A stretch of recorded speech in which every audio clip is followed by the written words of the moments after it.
Good morning students. हमने हमारे पिछली वीडियोस में देखा था कि अलग अलग 4 कालखंडों में हमारे समय को विभाजित किया गया है, जिसमें सबसे पहला कालखंड आता है 6 लाख वर्ष पूर्व से लेकर 1 ईसा पूर्व तक, जिसको हमने प्रारंभिक समाज के रूप में देखा है। इसमें सेकंड कालक्रम जो बनता है वो आपका होता है 100 ईस्वी पूर्व से 1300 ईस्वी, जिसमें हमें सारे साम्राज्य, अलग अलग साम्राज्यों की जानकारी दी जाएगी। तीसरा कालक्रम जो था वो 1300 ईस्वी से लेके 1700 ईस्वी है। इसमें हमने देखा है, हम देखेंगे बदलती परंपराओं के रूप में इनके जानेंगे। और चौथा जो कालक्रम है वो हमारा 1700 ईस्वी से लेके 2000 ईस्वी तक का है, जिसमें आधुनिकीकरण की और जो समाज आगे से आगे बढ़ता गया है, प्रारंभिक समाज से लेके आधुनिकीकरण तक में जितनी जो चीज़ें बदली है या बहुत सारे जो चेंजेस आए हैं वो सब इसमें हम देखेंगे। तो हमारा जो फर्स्ट लेसन था समय की शुरुआत में, हमने उसमें देखा था अलग अलग जीवाश्मों से।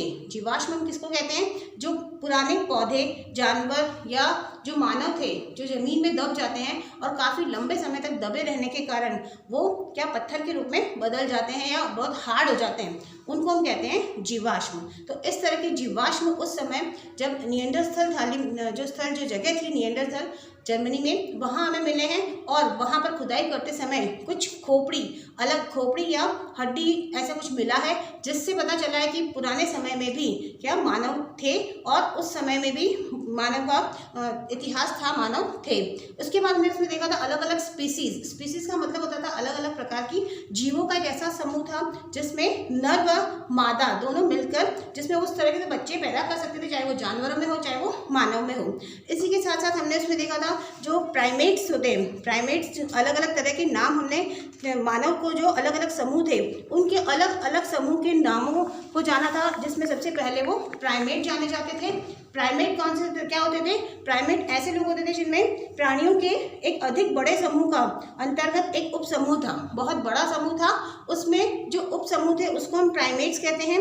और ये प्राइमेट जो थे इनमें अलग अलग 2 और पार्ट बटे हुए थे। पहला पार्ट था आपका होमिनॉइड और दूसरा था होमिनिड। होमिनॉइड और होमिनिड में हमने जो एक अंतर देखा था वो 3 अंतर हमने देखे थे। और वो 3 अंतर क्या क्या थे? एक तो सबसे पहले उनका होमिनॉइड जो थे उनका अस्तित्व 240 लाख वर्ष पूर्व माना जाता है, और वो उनका जो मस्तिष्क होता है, मस्तिष्क छोटा होता है और उनके जबड़े जो होते हैं बाहर की ओर निकले होते हैं और दांत बड़े बड़े होते हैं और चारों हाथ पैरों से चलते हैं। मीन्स उनके आगे की जो हाथ, जिसको हम हाथ बोलते हैं, उस समय वो चारों पैरों से या चारों हाथ पैरों से चलते थे और आगे के हाथ थोड़े से लचकदार होते थे, जिस तरह से हम देखते हैं जो मंकी से या बंदर होते हैं उसी तरह से चलने का उनका वो तरीका था और वो जनरली पेड़ों पर ही रहते थे। उसके बाद हमने देखा था होमिनिड जो 56 लाख वर्ष पूर्व थे, उनके मस्तिष्क का, वो कहते हैं कि उनका मस्तिष्क थोड़ा बड़ा होता था और वो सीधे खड़े होकर, जैसे आज हम चल रहे हैं वैसे वो सीधे खड़े होकर चल सकते थे। मतलब 240 लाख वर्ष पूर्व से 56 लाख वर्ष पूर्व तक जब मानव का जो विकास क्रम बढ़ता गया, उस विकास क्रम में हमने देखा कि जो मानव था वो क्या 2 पैरों पर चलने लगा। उसके दोनों हाथ फ्री हो गए और दोनों हाथ जब फ्री हो गए तो उन हाथों से उन्होंने नए नए औजार, शिकार करना, इस तरह से अपना जीवन व्यतीत करना शुरू किया था। तो हमने देखा था कि होमिनिड जो होते हैं उनका मस्तिष्क बड़ा होता है। ऐसा माना जाता है कि होमिनिड का जो मस्तिष्क बड़ा है इसका मतलब वो ज़्यादा बुद्धिजीवी होते हैं। मीन्स अगर मस्तिष्क बड़ा है तो उनमें बहुत ज़्यादा बुद्धिमत्ता होती है। उसके साथ साथ उनमें थोड़ा जो जबड़ा होता है, जो होमिनॉइड में बाहर की ओर निकला होता है, लेकिन होमिनिड जो थे उनका जबड़ा थोड़ा अंदर की ओर रहता है और दांत छोटे होते हैं, जैसा कि आज हम अपने आप को भी देख सकते हैं। थोड़ा सा हम उसी तरह से मान सकते हैं। तो होमिनिड आपको कहाँ मिले हुए? होमिनिड का जो प्लेस है मिलने या जो प्राप्त करने का स्थल, जो हम बोल सकते हैं उनके जो जीवाश्म मिले हैं वो हमें मिले हैं अफ्रीका में। और इन होमिनिड को भी हमने 2 भागों में विभाजित किया था और वो 2 भाग थे, एक तो ऑस्ट्रेलोपैथिकस और दूसरे थे होमो। ये सारा हम अपनी पिछली वीडियो में पढ़ चुके हैं। सो ऑस्ट्रेलोपैथिकस और होमो दोनों थे। इन्हें 2 पार्ट में विभाजित किया गया था, जिन्हें ऑस्ट्रेलोपैथिकस का मीन्स लैटिन वर्ड है। ऑस्ट्रेलो का मीनिंग होता है दक्षिणी और पैथिकस का मीनिंग होता है वानर या एप्स जिसको आप बोल सकते हो, तो ये हमें दक्षिणी अफ्रीका में इनका जीवाश्म मिले हैं या इनकी प्राप्ति के अवशेष मिले हैं। इसी तरह से हम ऑस्ट्रेलोपिथेकस जो मानव थे उनके अवशेषों की हड्डियों की रचना के आधार पर उनको अलग अलग और पार्ट में विभाजित किया गया है। मीन्स उनकी अलग अलग प्रकार की हड्डियों को देखकर उन्हें अलग अलग रूप में बताया गया है। इसमें आपके बुक में जो बताया गया है कि जो एक सकारात्मक प्रतिपुष्टि व्यवस्था आप देख सकते हो, आपकी जो बुक है उसमें इस तरह का एक मैप बना हुआ है या चार्ट बना हुआ है। इसमें आप देखेंगे कि जो सकारात्मक प्रतिपुष्टि व्यवस्था है इसमें बताया गया है कि किसी विशेष जो बॉक्स है वो विशेष की ओर इंगित करते हैं। मतलब इसमें जो बॉक्सेस बने हैं और तीर के निशान बने हुए हैं, इन तीर के निशानों को आप जो अब देखेंगे, आप बुक साथ में लेके बैठे और आप उसको अच्छे से समझते जाएं कि जो तीर के निशान है अगर वो दूर की ओर जा रहे हैं तीर के निशान, तो वो उनके प्रभाव को बताते हैं जिनकी वजह से कोई विशेषता विकसित हुई है। जैसे हमने देखा था कि जब मानव सीधे खड़े होकर चलने लगे तब हमने देखा कि क्या होने लगा, और उनका हाथ जब फ्री होने लगा तो वो क्या बनाने लगे, औजार बनाने लगे, शिकार करने लगे। तो इस तरह से ये एक नई विशेषता का या ये प्रभाव या नई विशेषता विकसित हुई है। उसी तरह से अगर किसी बॉक्स में दूर इंगित कर रहा है, अगर उस साइड में दूरी की ओर इंगित करता है तीर का निशान, तो बॉक्स में बताया गया विकास क्रम में अन्य प्रक्रियाओं को कैसे प्रभावित किया है कि उसने जो औजार बनाने की वजह से क्या क्या हुआ है और नई चीज़ों का जो विकास हुआ है या नए नए हथियारों का जो विकास हुआ है उसके बारे में वो जानकारी देते हैं। तो इस तरह से सकारात्मक प्रतिपुष्टि व्यवस्था आपको उसमें बताई गई है।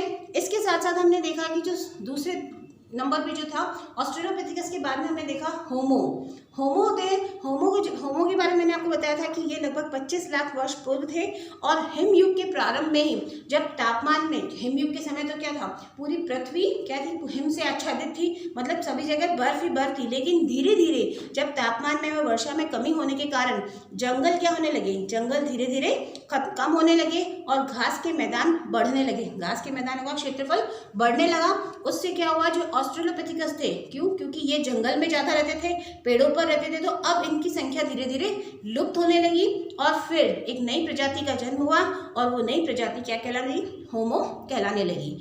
होमो वर्ड भी लैटिन भाषा का एक शब्द है और इस लैटिन भाषा के शब्द को लैटिन में इसको होमो का मीनिंग होता है आदमी। आदमी में इसमें नर और मादा दोनों को इसमें शामिल किया गया है, या स्त्री या पुरुष दोनों को इसमें शामिल किया गया है। आज का हमारा जो टॉपिक है इसी में हमारा आगे चलेगा। हमने होमो तक रीड कर लिया था। नेक्स्ट हमारा टॉपिक जो चल रहा है, होमो में अलग अलग बहुत सारी प्रजातियां थी। ठीक है, जो होमो थे इनमें हमने 3 और अलग अलग पार्ट में भी बांट सकते हैं। ये अलग अलग जगह के मिलने के कारण इनको अलग अलग नाम दिया गया है। ये अलग अलग स्थान पर मिले हैं इसलिए इनको अलग अलग नाम दिया गया है। इनमें आप सबसे पहले देख सकते हैं, सबसे पहले आता है आपका होमो हैबिलस। होमो का मतलब मैंने आपको बता दिया लैटिन में क्या है, होमो हैबिलस। ठीक है, सेकंड नंबर पे आपके आता है होमो इरेक्टस। होमो इरेक्टस, ये सब अलग अलग जगह पे मिलने के कारण है एक ही प्रजाति के, लेकिन ये अलग अलग प्लेस पर मिले इसलिए इनके नाम अलग अलग रखे गए हैं। तीसरा आपका आता है होमो सैपियंस। होमो सैपियंस, जिसमें हम आज की मानव जाति को भी हम मान सकते हैं इसमें होमो सेपियंस। ठीक है, तो इन 3 में इन होमो को डिवाइड किया गया है। ये 3 है। इनमें सबसे पहले होमो हैबिलस जो देखते हैं वो क्या होते, वो कौन होते थे, इनके जो जीवाश्म मिले कहाँ मिले, इथोपिया में। जीवाश्म इनके कहाँ मिले हैं, इनके जीवाश्म में जिस प्लेस का नाम बताया गया है, जिस जगह का नाम बताया गया है वो जगह है इथोपिया। इथोपिया में, क्योंकि अलग अलग जगह के हिसाब से इनको नाम दिया गया है इसलिए इथोपिया में, ओमो और तंजानिया में इनके जीवाश्म में प्राप्त हुए हैं। ओमो ये जगह के नाम है आपके, ओमो व तंजानिया। यहाँ हमने देखा कि होमो जो है, होमो जिनको 3 पार्ट में बांटा गया है। पहला पार्ट आपका आता है इसमें, या पहला भाग जिसको हम बोल सकते हैं 3 प्रजातियों में अलग अलग प्रजातियों इनके नाम दिए गए हैं। पहली प्रजाति का नाम आता है इसमें होमो हैबिलस, और ये होमो हैबिलस जो है हमें जो इनके जीवाश्म मिले हैं वो जीवाश्म कहाँ मिले हैं, जीवाश्म मिले हैं इथोपिया में। इथोपिया में जो अलग अलग 2 स्थानों के नाम हैं वो स्थानों के नाम हमें बताए गए हैं ओमो व तंजानिया। इनकी एक विशेषता रही है कि ये उस समय इनको औजार बनाने वाले कहा जाता था, मतलब ज्यादा से ज्यादा औजार इन्होंने अपने समय में बनाए हैं, तो औजार बनाने वाले इनको कहा जाता है। ठीक है, ये इनकी एक विशेषता के रूप में आप देख सकते हो। उसी के साथ साथ जो होमो इरेक्टस है, होमो इरेक्टस जो जाति है या प्रजाति है वो आपको कहाँ मिली है? होमो इरेक्टस प्रजाति मिलती है अफ्रीका और एशिया के महाद्वीपों में पाए गए हैं। कहाँ पर पाई जाती है ये? अफ्रीका व एशिया के महाद्वीपों में, अलग अलग स्थानों पर इनके मिले हैं, लेकिन इन दो महाद्वीपों में, एशिया महाद्वीपों में इनके जीवाश्म आपको मिले हैं, जीवाश्म प्राप्त हुए हैं। इनकी भी एक विशेषता है, जैसे हमने होमो हैबिलिस की विशेषता देखी कि ये औजार बनाने वाले होते हैं, इसी तरह से होमो इरेक्टस की भी विशेषता है, और वो क्या है कि ये सीधे खड़े होकर पैरों के बल चलने वाले होते थे। क्या होती थी इनकी विशेषता? सीधे खड़े होकर पैरों के बल वो चल सकते थे, जैसे आज हम चलते हैं। जिस मैंने आपको पहले बताया कि जो 360 लाख वर्ष पूर्व या उससे पहले 340 लाख वर्ष पूर्व जो मानव थे वो चारों हाथ पैरों से चलते थे। धीरे धीरे उनका विकास हुआ और वो फिर अपने दो पैरों पर खड़े होकर चलने लगे। तो इस तरह से जो होमो इरेक्टस हैं, होमो इरेक्टस की विशेषता है कि ये सीधे खड़े होकर अपने दो पैरों के बल चलने लगे हैं, और इससे क्या होने लगा? इनके हाथ भी फ्री रहे, और हाथ फ्री होने के साथ इन्होंने बहुत अलग अलग अपने इन हाथों को यूज भी किया है अलग अलग काम के लिए। इसके साथ में आपका थर्ड था होमो सैपियंस। होमो सैपियंस ये आपको अलग अलग जगह कहाँ मिले हैं? ये मिले हैं आपके जर्मनी में। जर्मनी में हमने एक नाम पहले भी देखा था, जो निएंडरथल घाटी थी, निएंडरथल प्लेस था, वहां पर था। तो इसके हिसाब से इसके दो जगह में, इसके भी दो पार्ट हो रखे हैं स्पेस या स्थान के नाम पर। कि पहला था आपका इसमें होमो सैपियंस के दो पार्ट हैं, ठीक है, दो भाग हैं। इसमें आपका पहला आता है होमो हाइडेलबर्गेसिस। ये जगह के नाम के आधार पर इसका नाम रखा गया है, होमो हाइडेलबर्गेसिस, क्योंकि ये हाइडेलबर्गेसिस नामक स्थान पर मिले हैं, इसलिए इनको होमो हाइडेलबर्गेसिस माना गया है। और दूसरे जीवाश्म मिले हैं होमो निएंडरथल स्थान पर मिले हैं, तो उनको जो नाम दिया गया है वो नाम था होमो निएंडरथलेसिस। होमो निएंडर घाटी में मिले हैं, जो जर्मनी में है, निएंडरथलेसिस। ठीक है, अब इनकी भी विशेषता रही है, और वो विशेषता क्या रही है कि ये चिंतनशील मनुष्य के रूप में जाने जाते थे। चिंतनशील मनुष्य क्यों कहा जाता है इनको चिंतनशील मनुष्य? क्योंकि हमने देखा था कि इनका जो मस्तिष्क है वो बहुत बड़ा होता था। किनकी? ऑस्ट्रेलोपिथेकस की तुलना में होमो का मस्तिष्क बड़ा माना जाता था। इससे कहा जाता था कि वो बहुत ज्यादा बुद्धिमान या चिंतनशील रहते हैं। इस वजह से इनको क्या कहा गया? चिंतनशील प्राणी या चिंतनशील मनुष्य इनको कहा गया है। तो इस तरह से हमने देखा कि ये जो 3 पार्ट में या 3 भागों में इनको जो डिवाइड किया गया है, होमो को पहला पार्ट आपका देखा हमने होमो हैबिलिस, दूसरा होमो इरेक्टस, और तीसरा था आपका होमो सैपियंस। जिसमें हमने देखा होमो हैबिलिस जो है इसके जीवाश्म कहाँ मिले हमें? इथियोपिया में ओमो व तंजानिया नामक प्लेस पर। होमो इरेक्टस के जो जीवाश्म मिले हैं 2 महाद्वीपों में मिले हैं अलग अलग, और अफ्रीका और एशिया में। ऐसा कहा जाता है या माना जाता है कि ये लोग अफ्रीका से चलकर कहाँ तक आए थे? एशिया महाद्वीपों तक आए थे, और इस तरह से इनका विस्तार अफ्रीका व एशिया इन अलग अलग 2 महाद्वीपों में मिलता है। और तीसरा होमो सैपियंस है। इन होमो सैपियंस को भी इनमें 2 भागों में विभाजित किया गया है, 2 अलग अलग प्रजातियों में विभाजित किया गया है। वो किसके आधार पर? इन सभी का विभाजन या इन सभी का जो नाम बताया गया है वो इनका जगह या स्थान के आधार पर बताया गया है। इसी तरह से होमो सैपियंस को 2 अलग अलग प्रजातियों में बताया गया है। पहली प्रजाति आपकी होमो हाइडेलबर्गेसिस, ये उनके स्थान के नाम के आधार पर रखा गया है, और दूसरा होमो निएंडरथलेसिस जो जर्मनी में शुरू में जो खोपड़ी मिली थी या हड्डियां मिली थी उसके आधार पर उसका नाम रखा गया है। ठीक है, और इनकी जो विशेषता बताई गई है, होमो हैबिलिस जो थे औजार बनाने वाले थे, अब होमो जो थे वो सब खड़े होकर चलने वाले ही थे, ठीक है। तो होमो हैबिलिस जो थे औजार बनाने वाले, क्योंकि उनके दोनों हाथ फ्री हो गए थे। उसी के साथ साथ होमो इरेक्टस जो थे, होमो इरेक्टस सीधे खड़े होकर दो पैरों के बल चलने वाले थे। होमो सैपियंस चिंतनशील मनुष्य थे। तो हम इस तरह से इन तीनों की विशेषताओं के बारे में देख लेते हैं कि होमो की विशेषता जो है, अगर आपके 1 नंबर के क्वेश्चन में बनता है तो आप लिख सकते हैं कि होमो की विशेषता क्या क्या होती है। पहली विशेषता बताएगी आपको कि सबसे पहली विशेषता इसमें है कि मनुष्य का इसका जो होता है होमो का मस्तिष्क क्या होता है, विशेषता हम देख सकते हैं इसकी विशेषता।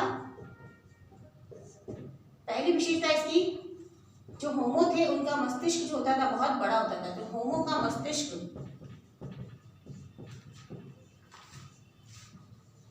बड़ा होता था, किसकी तुलना में, ऑस्ट्रेलोपिथेकस की तुलना में बड़ा होता था। और बड़े होने की वजह से इनको क्या मानते थे कि ये बुद्धिमानी में बहुत आगे थे और बुद्धिमत्ता व इनकी बेहतर याददाश्त रहती थी। बुद्धिमानी या बुद्धिमत्ता व बेहतर याददाश्त के लिए माने जाते थे।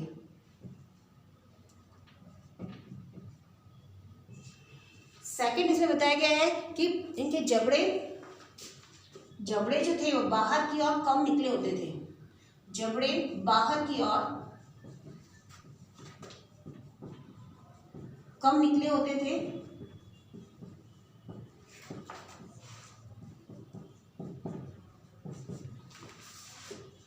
दांत छोटे होते थे। अब ये जो इनमें चेंजेस आए हैं, ये जो चेंजेस है वो वातावरण या परिस्थिति के आधार पर धीरे धीरे इनमें ये चेंजेस आए हैं। ये खान पान की वजह से इनमें ये चेंजेस आए हैं, ठीक है। ये जो जबड़े का बाहर की ओर कम निकलना और छोटे होना एक वातावरण की वजह से भी हो सकता है। चौथा, ये सीधे खड़े होकर, केवल होमो की पूछे तो आप बता सकते हो कि ये सब सीधे खड़े होकर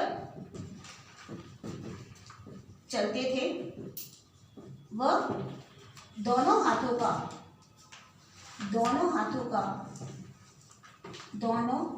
का प्रयोग औजार बनाने व बच्चों को संभालने में